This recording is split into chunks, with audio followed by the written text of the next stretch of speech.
Well, Ari, I'm at the point of our interviews where most of the questions I had have been answered, and I'm curious. Are there things that you wanted to talk about that I haven't thought to ask? Anything that you wanted to go back to, or something Yeah, that you and I wanted to want to go raise? back to the plight, the 10-year struggle we had with veterans here in the city of Philadelphia. And when I was looking for my war buddy Bobby Williams, who was in the same squad with me from Philadelphia, I couldn't find him. And according to the law, the city of Philadelphia, the county of Philadelphia, should have had was required to have a veteran grave registration record where you can find the names of all veterans who had passed, who had died, and the funeral home and churches that they where they may have been funeralized at. And come to find out, Philadelphia never had one, and the law was on the books since 1939. Yeah, whoa, it's a major piece, man. And so we engaged them. When I say we, I'm talking about Point Man Soldiers Heart Ministry, where James Abram was the founding president, and I served as his chief of staff.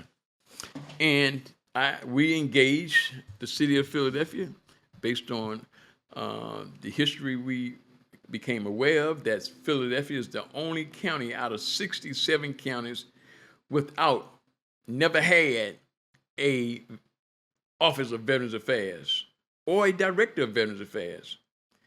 And so, the politics of the city, they fought it as opposed, instead of just say, okay, our predecessors didn't do anything with the law, we're going to do something with it now that you brought it to our attention. And we was able to get a public hearing on that, and we testified to the fact that the city was not practicing the law as required in respect to Veterans Affairs. First thing, having a Veterans Affairs office, having a director of Veterans Affairs, they never was one of those types. It was just they just had a Veterans Advisory Commission, nothing but politics.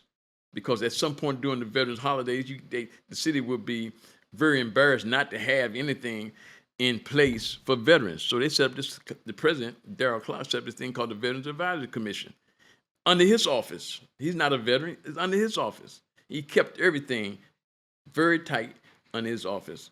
And we found out about it, and we just shook it loose. We filed a lawsuit. We was able to, we won on appeal, and they had to establish an office of Veterans Affairs with a director of Veterans Affairs.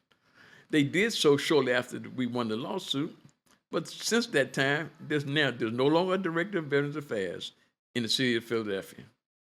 Right now, the only Veterans Affairs, the Veterans Affairs is only identified by the name on the front of the door. As it stands now, that since the last military veteran left, there's no one in that office that's been trained in terms of Veterans Affairs. And so I decided to say, look, what I'm going to do, I can't live my life chasing these folks down. I don't have the resources to do that. I'm just going to make that part of my book. That's what I'm doing now. I got to tell the story. I got all the facts. I got the receipts. I got the court case. And so I'm going to tell it.